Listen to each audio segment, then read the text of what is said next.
Hi y'all. This video is about how to gain from so-called losses.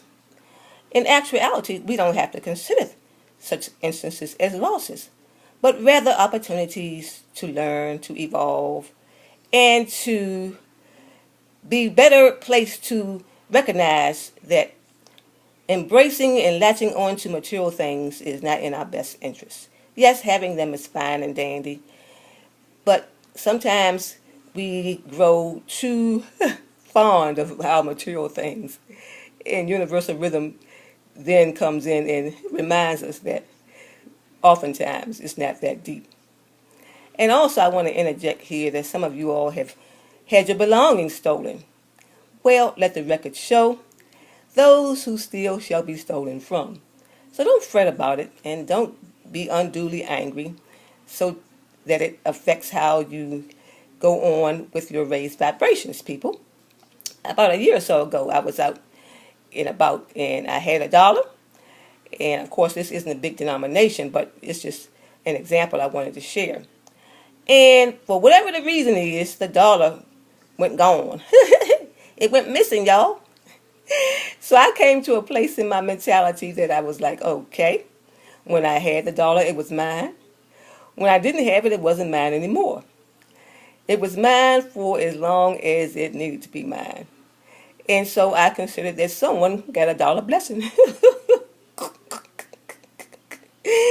Yes, indeed. It is what it is, people. So I just want to encourage you to more so camp in zones that are like 4D, 5D, and evolve to those levels as far as how you perform, how you operate, and how you think and know. It makes a considerable difference how we hold on to things and to what extent we hold on to things. So oftentimes when so-called losses are experienced, they are to remind us of just what are our priorities. So just recognize that what we should hold on to most, I should say, are our authentic selves. And there are blessings even in these, what people may consider inconveniences. Find routes that are alternative. What can you do to exercise whatever is necessary to replenish what has so-called been lost? Find out what else can serve, and how can those experiences serve your continued agenda as far as processing and progressing forward in your paths.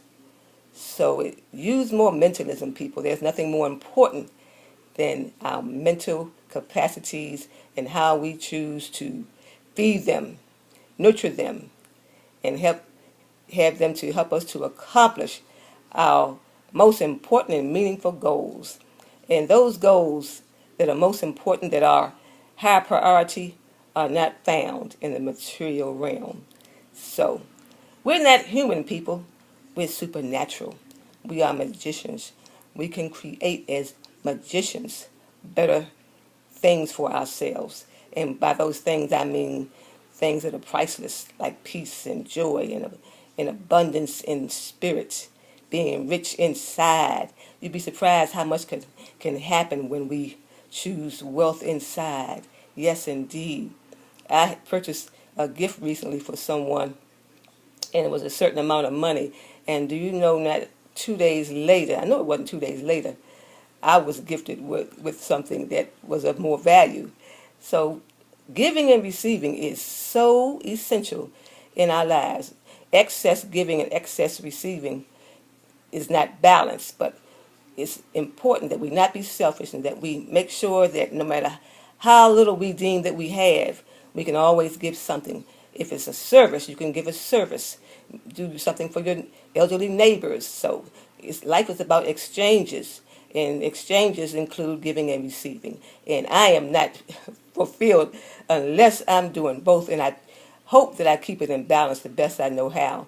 And when I happen not to, believe me, when I meditate, I get some intuitive guidance in that regard. So Again, those who believe you have experienced losses, find the gains in those situations because they are indeed there. It's a matter of are you going to choose to learn what they are for your best interest. Thank y'all for listening. Bye now.